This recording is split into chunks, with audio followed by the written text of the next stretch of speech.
in the heart of suburban Portland, Oregon, where maple trees cast long shadows over quiet streets. Emily Harper, a 28-year-old woman with a fierce spirit and a knack for problem-solving, found herself at a crossroads. The year was 2025, and Emily had returned to her parents' craftsman-style home after a brutal stint in the corporate world left her drained and disillusioned. Armed with a degree in biomedical engineering from Oregon State, she'd once dreamed of revolutionizing medical tech. But the grind of endless meetings and cutthroat office politics had shattered her optimism, forcing her to retreat to the familiarity of her childhood home to rebuild her life. Emily wasn't one to wallow. While nursing her mental health, she stumbled upon freelance work as a data analyst, leveraging her technical skills to consult for startups across the country. From her attic bedroom, surrounded by stacks of sci-fi novels and a humming laptop, she carved out a niche. Small gigs turned into steady contracts. And within a year, her PayPal account was flush enough to rival a mid-level corporate salary. The freedom of working from home, setting her own hours, dodging watercooler gossip, felt like a lifeline. She thrived in the solitude, her confidence growing with every project delivered. But not everyone saw her success. Her mother, Diane, a 62-year-old retired schoolteacher with a penchant for order and tradition, couldn't wrap her head around Emily's computer job. To Diane, work meant a 9 to 5, a cubicle, and a boss breathing down your neck. Emily, how long are you going to hide in that attic? She'd snap, her voice sharp over the clatter of dishes in the kitchen. This online stuff, it's not a real career. What if it's some scam? Emily tried to explain, pulling up client emails and bank statements. But Diane's skepticism was unshakable. You need to get out, meet people, live like a normal person, she'd insist. As if Emily's quiet determination was a personal affront. Her father, Tom, was her saving grace, a soft-spoken mechanic who'd spent decades fixing cars at a local garage. Tom understood hard work, no matter the form. When Emily showed him her earnings, his weathered face broke into a proud smile. You're doing good, kid, he said, patting her shoulder. But Tom's health was failing. A back injury from years of heavy lifting worsened, and arthritis crept into his knees, forcing him into early retirement. With his pension barely covering the basics, the family's financial stability teetered. Emily stepped up without hesitation. I've got this, Dad, she promised, transferring chunks of her freelance income to cover utilities, groceries, and Tom's mounting medical bills. She even set up a debit card for Diane's daily expenses. Though her mother's spending habits, weekly trips to Nordstrom, lavish dinners, made Emily wince. For a while, it worked. Emily balanced her workload with household contributions. Her days a blur of coding, client calls, and hospital runs for Tom's physical therapy. Tom's gratitude kept her going. But Diane's criticism grew sharper. You're always on that laptop, she'd mutter. Can't you at least clean the house properly? Emily bit her tongue, reminding herself she was doing this for her dad. But the tension in the house was a slow-burning fuse. And the spark came when her older brother, Ryan, and his wife, Lauren, arrived. Ryan, 32, was the golden child, a Wharton grad who'd landed a cushy finance job in Seattle. Or so everyone thought. With his tailored suits and easy charm, he carried an air of success. Lauren, a former sorority queen with a sharp tongue, complimented his swagger. When they announced they were moving into the family home, to help out, Diane welcomed them with open arms. Emily, however, felt a knot in her stomach. Help out, she thought? Since when does Ryan care about anyone but himself? The reality hit fast. Ryan and Lauren treated the house like their personal Airbnb, expecting Emily to play maid. Where's breakfast? Lauren would yell, banging on her door at 7 a.m. Emily, already deep into a data model, gritted her teeth. I'm working, she'd call back. But Lauren's response was always the same. Working? On what? Your little computer games? Ryan was no better, smirking as he echoed their mother's doubts. Come on, get a real job. You're not fooling anyone. The breaking point came one rainy Tuesday. Emily had spent hours preparing a breakfast spread, fluffy pancakes, crisp bacon, fresh fruit salad, hoping to ease the tension. But Lauren barely glanced at it. "This is it," she scoffed. "We're a family now. Emily, you need to step up." Ryan chimed in. "Yeah. Stop slacking. Mom's stressed. And you're not helping." Diane, standing silently by the counter, nodded in agreement. Emily's blood boiled. She'd been bankrolling the house for months, paying for Diane's shopping sprees, Tom's prescriptions, even the Wi-Fi Ryan used to stream his sports games. And this was her thanks? That night, alone in her room, Emily made a decision. She wasn't just going to take it anymore. Logging into the family's shared bank account, she transferred every cent of her contributions to a private account, leaving only Tom's medical fund untouched. It was a calculated move, one that would force them to face the truth.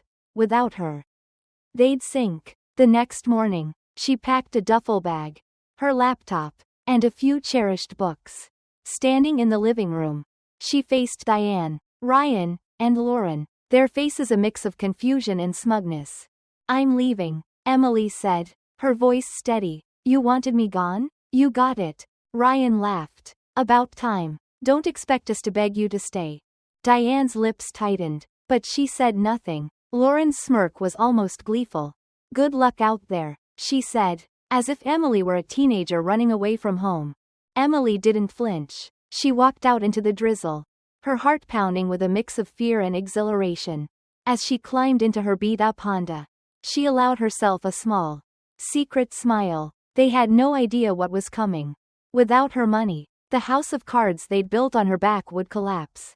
Ryan's job? She'd overheard him on the phone, hinting at a layoff. Diane's spending? Unsustainable. Lauren's entitlement? Good luck with that. Driving toward a new apartment she'd quietly leased in downtown Portland, Emily felt the weight of years lift.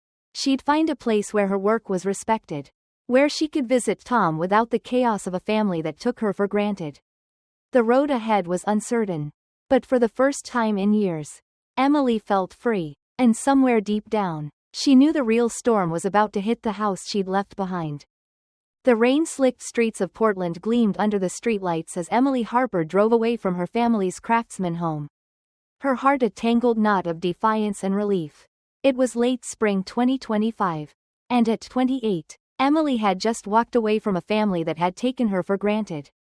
Oblivious to the financial lifeline she'd been for over a year, her freelance data analysis work had paid for their groceries, her father's medical bills, and her mother's extravagant shopping sprees. Now, with every cent of her contributions safely tucked into a private account, Emily was done. The family she'd propped up was about to learn what life was like without her.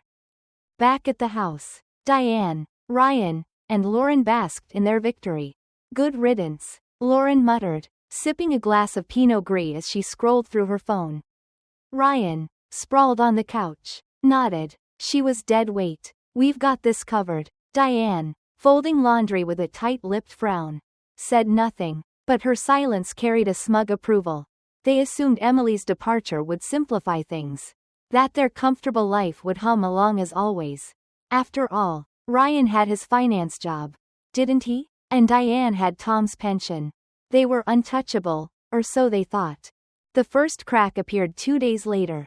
Diane swiped her debit card at a boutique in the Pearl District, only to see "transaction declined" flash on the screen.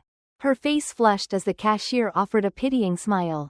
"Must be a glitch," she mumbled, hurrying out. At home, she rifled through bank statements, her panic rising. The family account, once plump with Emily's monthly transfers, was nearly empty. Only Tom's medical fund, a separate account Emily had left untouched, remained. Diane called Ryan, her voice shrill. "Something's wrong with the money." "Did Emily do this?" Ryan, who'd been dodging calls from his own bank, laughed it off. "She's bluffing, Mom. Emily's not that smart." But doubt gnawed at him. Later that week, the utility company sent a shut-off notice. The Wi-Fi flickered out midstream, and Lauren's scream echoed through the house. "Ryan, fix this," she snapped, slamming her laptop shut. It was then Ryan confessed, his voice low. "I got laid off 6 months ago.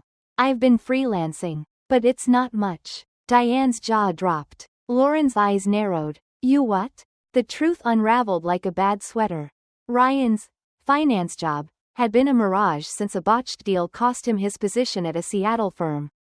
He'd moved back to Portland, banking on Tom's pension and what he assumed was a cushy family fund. He had no idea Emily had been the one keeping the lights on. Diane, who'd spent decades as a homemaker, was no better equipped. Her habit of splurging on designer bags and organic groceries had drained their savings faster than Ryan's failed investments. Without Emily's income, the family was adrift in a sea of unpaid bills and mounting debt. Lauren, ever the pragmatist, tried to take charge. She picked up shifts at a local cafe, but the minimum wage barely dented their expenses. The pressure wore her down. One night, after a screaming match with Ryan over a maxed-out credit card, she packed a suitcase and left. I'm not sinking with this ship, she hissed, slamming the door. Ryan and Diane were left alone, forced to face the mess they'd made. Diane, swallowing her pride, took a part-time job as a cashier, but her love for luxury lingered. She racked up $5 in credit card debt within weeks, ignoring Ryan's pleas to stop. Ryan, meanwhile, bounced between gig apps, driving for Uber, delivering groceries, but his warden degree didn't help when he argued with younger coworkers, costing him job after job. Across town, Emily was building a new life.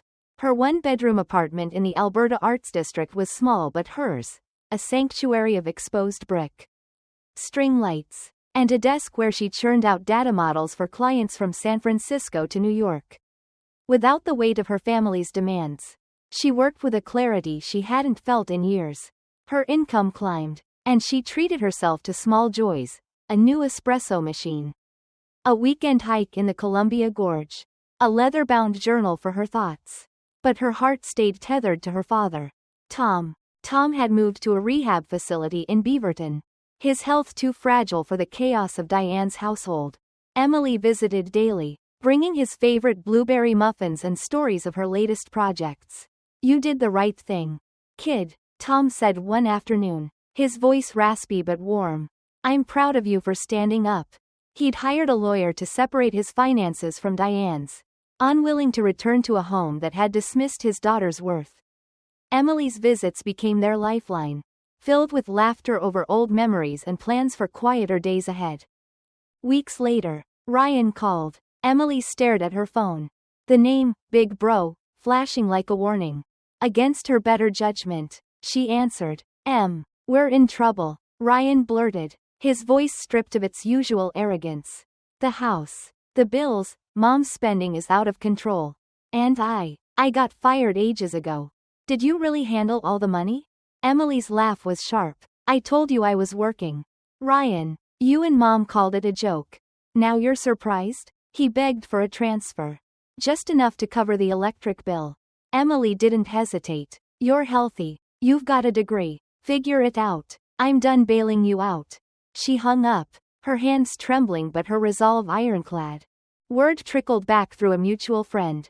Ryan and Diane had downsized to a cramped apartment in Gresham. Their days a grind of low-paying jobs and bickering. Diane's debt collectors called non-stop, and Ryan's gig work barely kept them afloat. Lauren, rumor had it, was living with her sister in Tacoma, free of the Harper family's dysfunction. Emily felt a pang of guilt for her mother, but it faded when she remembered Diane's cold dismissal. You don't need to be here. Emily's life, meanwhile, was blooming. A major client offered her a long-term contract, pushing her income into six figures. She started a blog about remote work, sharing tips that resonated with thousands online. She dreamed of new adventures, maybe a trip to Iceland, maybe a master's degree, but her favorite moments were still with Tom, watching his smile return as they played cards in his hospital room. You're my rock, he'd say, and she'd squeeze his hand, knowing she'd found her path. As Portland's cherry blossoms fell, Emily stood on her balcony, coffee in hand, watching the city wake. The family that had pushed her away was learning to survive without her. But she was thriving. The future was hers to shape. And for the first time, she felt unstoppable.